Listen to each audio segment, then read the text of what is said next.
In this practical demonstration, I will show you how to define a function in Haskell. In previous slides, there were some basic techniques how to define a function in Haskell. So first of all, we'll be talking about pattern matching. This is probably the best option you have if you want to define a function. There are some things that cannot be covered by pattern matching, and most of them can be solved by guard expressions.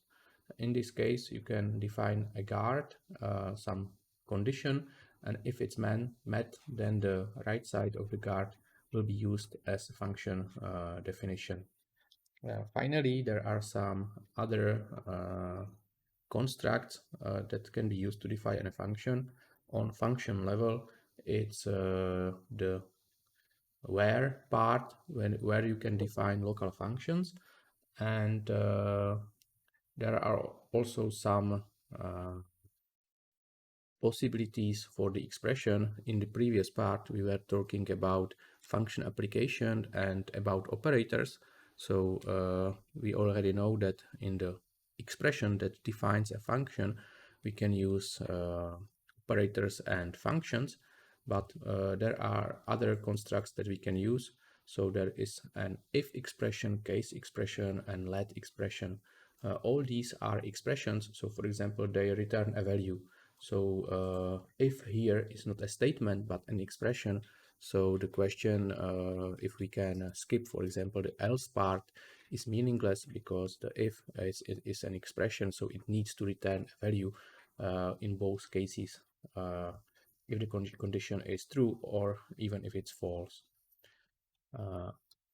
If we will be talking about this pattern matching, the pattern matching technique or construct allows us to define a function as a set of rules. These rules have different patterns. In our case, or in this first example, we'll be using two rules. First of all, we can use constants, so direct values. If we want to match this pattern, match this condition, then we must provide this particular value, and then variables. Variable can be defined, or the variable can be used with any value. So in the expression, we can assign any value instead of this variable. In the presentation, there are some examples. So for example, if you define function semi and there are two patterns, 1 and 2, these are some constant values, then on the right side is some sort of expression that defines what to do if the corresponding pattern is met. So what we will do, in fact, if we call a function, then we will go through these rules, and if the conditions are met, if we are able to map the input parameters to given pattern, then the function is rewritten to its right side. So if we start the function with 1, then the function will be rewritten to the corresponding part, and the result will be the string 1. If we run this function with, for example, 3, then we get an exception because we went through all these patterns and none of them were matched, were satisfied. So this will lead to this exception.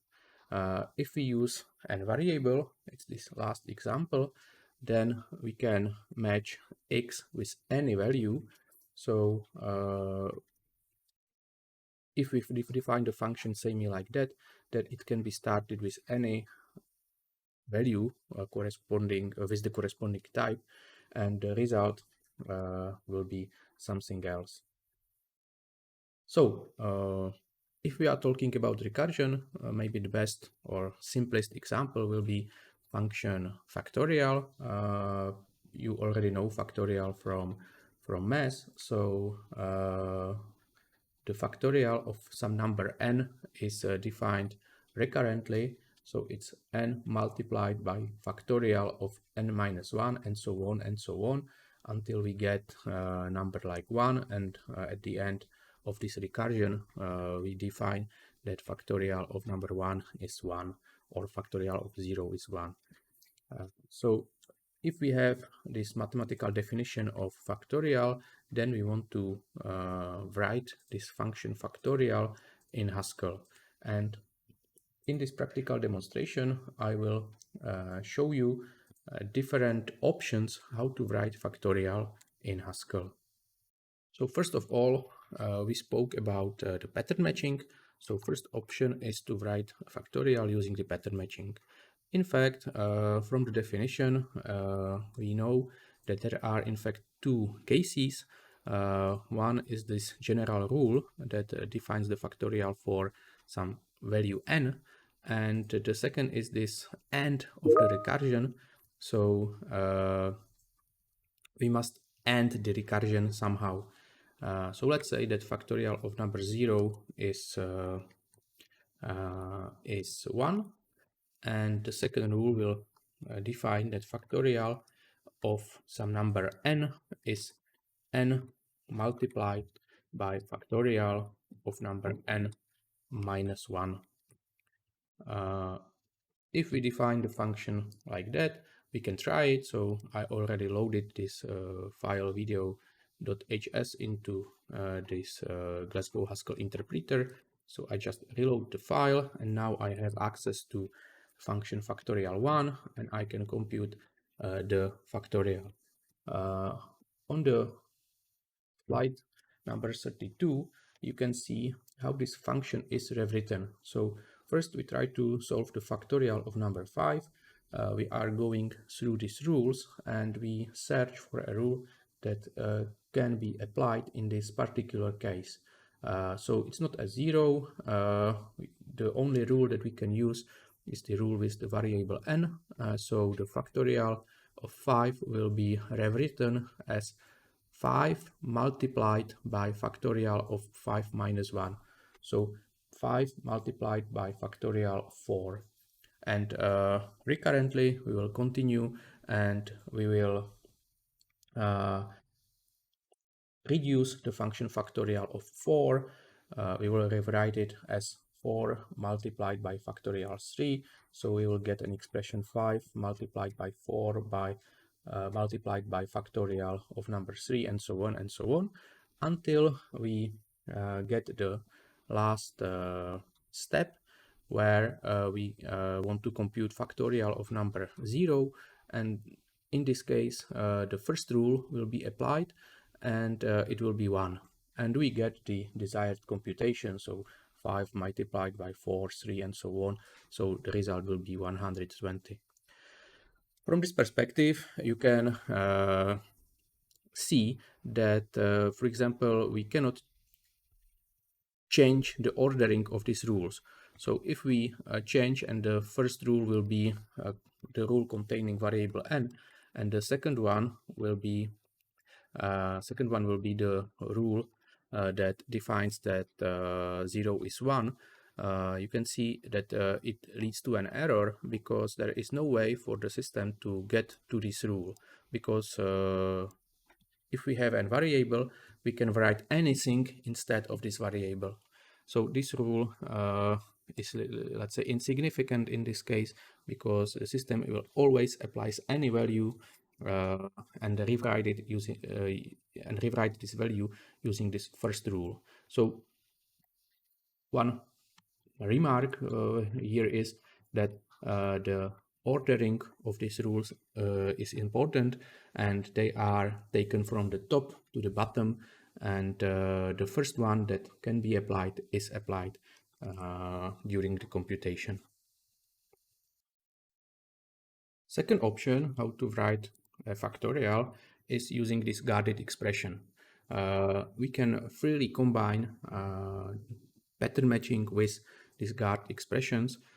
In fact, in this pattern matching, each rule defines is one definition of the function, and in this definition we can use this guard expression to extend the definition. In this second option, we will have just one rule. So we want to define another version of factorial, so here we can use this pipe character and define some conditions. So one condition is that we will have some variable n, and if this n is 0, then, so we write the equal character here. So it's like a condition, then this equal character and the definition of the right side. So in this case, it's 1. And second option is if n is bigger than 0, or we can write otherwise. So like the last rule can be otherwise. So in all other cases, here these conditions cannot be, or it's not necessary to cover all options. So for example, we can have something like if n is bigger than 0, then if we start the function with s smaller than 0, it will lead to some exception, but it's let's say a correct behavior. But if we want to cover all other cases, we can write something like otherwise. Otherwise, it's again as before, n multiplied by factorial 2 of n minus 1. Finally, the last option, how to write n factorial, is using this if expression. So another version of the same function can be that we will use this if expression. So if n is equal to 0, this operator is for comparing two values. This is like a value assignment. So here we will define the right part of the function. Here we just compare two values. So if the n is equal to 0, then the value is 1. In all other cases, it's again n multiplied by factorial of the expression n minus 1. So here you can see 3 ways how to define the function factorial. In fact, in our lectures, this last option with if is, let's say, more ugly than the previous 2 versions that use pattern matching and guarded expression. In this moment, I want to focus your attention on this expression. One question can be if these parentheses that are used here are necessary, or if you can remove them and it will be the same expression. Like in other languages, also in Haskell, if we want to evaluate an expression, then the important information is the priority and the associativity of a used operator. So let's say informally, the operations with higher priority are computed first, and we are mostly using left associativity, so operations are evaluated from the left. So the the multiplication of two values have, of course, these basic operations are the same as in math, or their priority is the same as in math. So multiplication of two values have a higher priority than if you want to subtract two values. So the only question here is, what is the priority of the function application? And in Haskell, we can say that here you can see a table where are the priorities for most operators. So here you can see, for example, this plus, minus, and they have priority 6. Priority 7 have, for example, multiply or divide. And considering this table, the functions application have a priority number 10. So first, in any expression, we'll be solving the functions applications, and then later the other expressions. So considering this particular expression, here these parentheses are important because if we remove them, then in fact the system understands this expression as factorial of number n minus 1, factorial of number n or variable n, then it is multiplied by n, and finally minus 1 is computed. So it's not the same expression as we want. To conclude this part, here you can see some basic options you have if you want to define a function in Haskell. So pattern matching, guarded expression, and some constructs on the expression level. Still, we haven't talked about, let's say, the algorithm, how to solve some problems. So in Haskell, we don't have some cycles, variables as in other imperative languages. So the only option, in fact, is recursion. We started with the function factorial, and it demonstrates the recursion. So this is in fact the only option how to solve some problems. Still, even if we are using only recursions or only recursion, then there are various ways how to use this recursion, how to solve the problems for some algorithms, or for some problems we can write a different algorithms with different time complexity and so on. So still the algorithmic part of the solution, or still you need to think about the algorithm that solves the problem, and the recursion is only a technique that you can use to write the algorithm. So if you want to start with some simple problems and you have some background in programming in other, let's say, traditional imperative languages, so usually all your programs, if they are not a very simple one, they contain some sort of cycles, and usually you can use some variables to store some data. So how to use Haskell way to solve the problem, how to use Haskell language and solve these problems. I will try to show it on a very simple task. So let's say that we want to write a function, we name it count, that takes some boundaries like two values. So the input will be two integers, and it will count, it will add together all numbers starting from this number 8 to the second boundary number b, let's say, and it will returns their sum as an integer value. So in fact we are writing a function count that has two parameters a and b. These are the boundaries for our problem. Before we really write this function, let's try to write some solution in some traditional imperative language.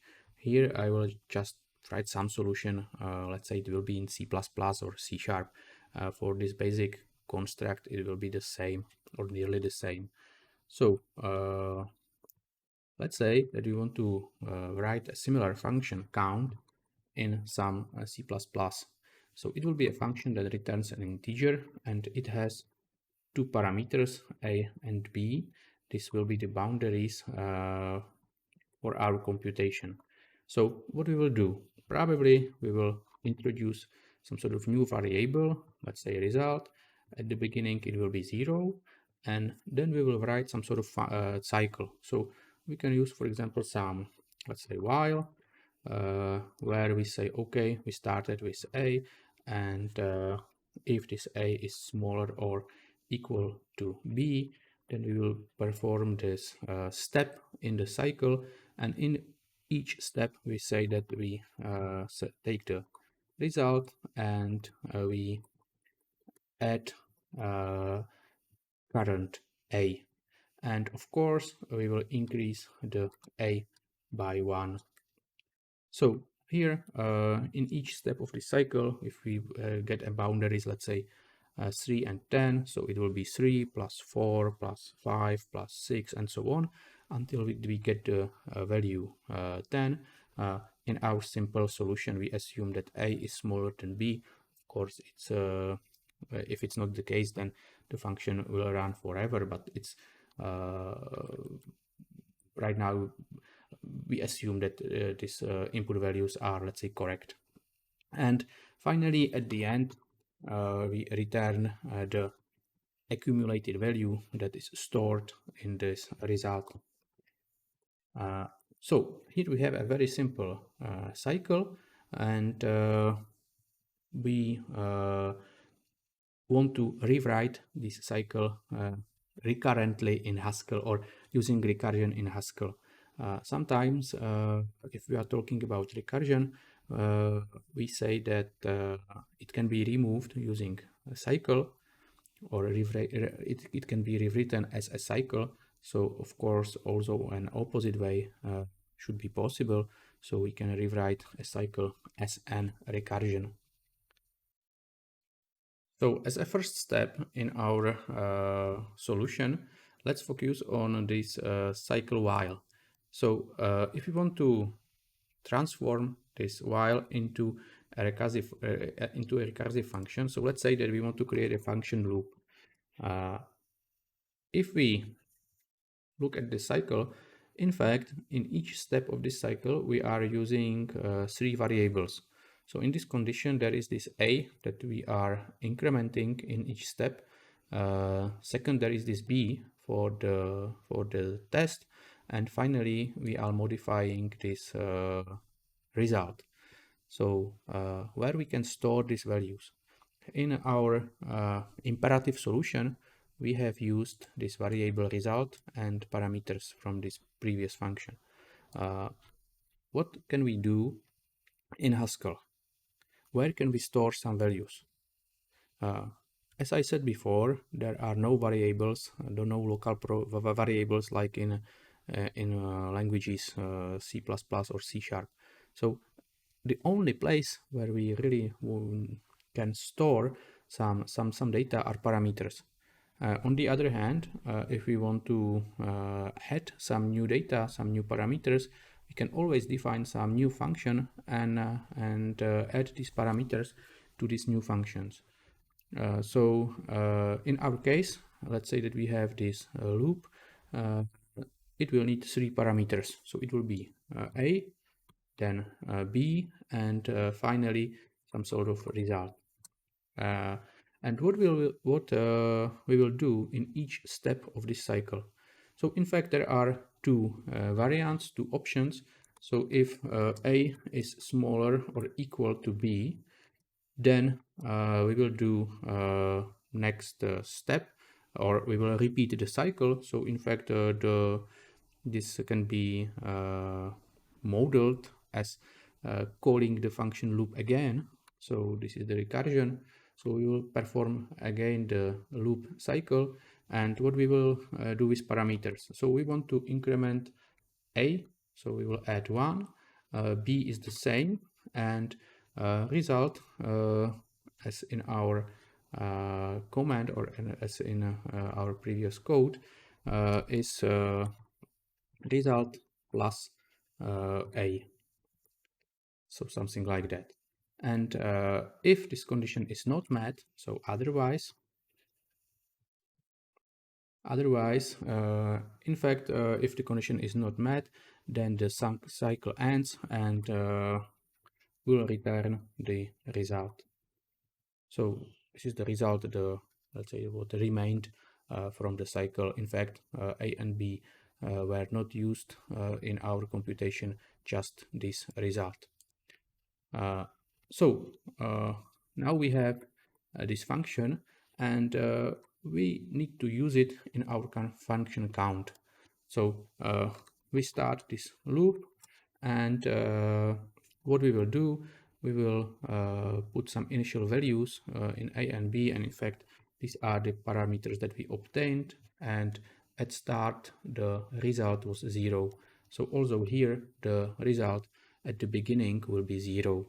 So if we have a function like that, we can reload it in the interpreter, and then we can start count values from 1 to 10, and we get the expected result 555. So here you can see some options how to use this recursion. So if you are or if you already know how to think about the solution in terms of cycles and so on, here you can see how to rewrite a cycle into a recursive function. If we are talking about some properties or some variables and things like that, so the only place where we can store some values are in parameters of functions. And here you can see that we have defined a new function loop that have more parameters than the original function count, and this temporary result was stored in this parameter result. Finally, if we want to make now our solutions, let's say, nicer, we can define this function loop as a local functions for function count. In our solution right now, we can use function loop, and we can directly call it like that. If we want to use only function count, we can use a technique that was referred on our first slide for this part. So we can use this where. So using this where, we can define a local function that will be visible only inside in the function where it is defined.